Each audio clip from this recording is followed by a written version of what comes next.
3:00 ng madaling araw ng March 13, 2025. Sa pool, sa CCTV, ang pwersahang pagpasok ng hindi bababa sa 20 lalaki sa isang building sa San Juan City. Gamit ang bolt cutter,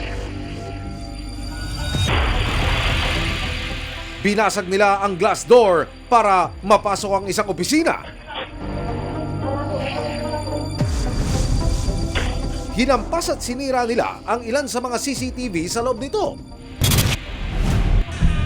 Ang isa raw sa mga pakay ng grupo, ang vault ng isang opisina na naglalaman ng makakalagang dokumento.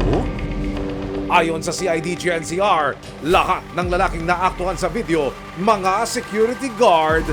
So ang nangyari is allegedly yung nagrereklamo is maraming nawalang mga gamit during the takeover itong mga grupo ng mga security guards.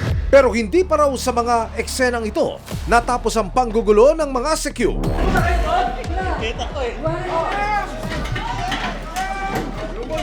Matapos ang 5 oras, dumating ang pangalawang grupo ng kalalakihan para pigilan ang nanloob umanong grupo. Pero sa halip na hubo pa ang gulo, nauwi pa ito sa isang bayolenteng engkwentro.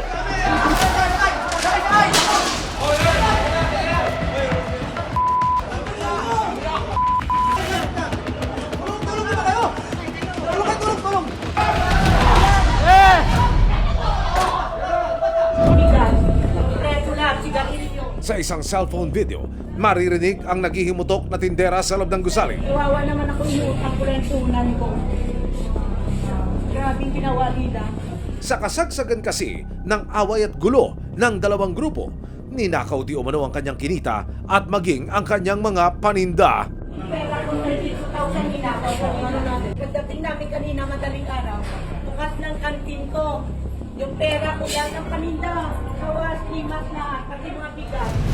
Nahanap ng resibo ang isa sa mga tenant na si Nanay Nympha dahil sa panloloob di umano ng mga secu. Nalubog siya sa utang. Alam niyo, senior na ako, wala naman akong income na. Umutang ako sa Bombay para lang pang-survive muna. Kasi ang laking pera rin na wala sa akin. Nagsusumikap ako para lahat matulungan, pati sa ang pamilya ko. Mahigit 1 taon na ang lumipas pero umaasa pa rin siyang may mapananagot sa nangyari noong araw na iyon. Sana mahuli naman sila, kahit mahuli lang, masaya na ako doon.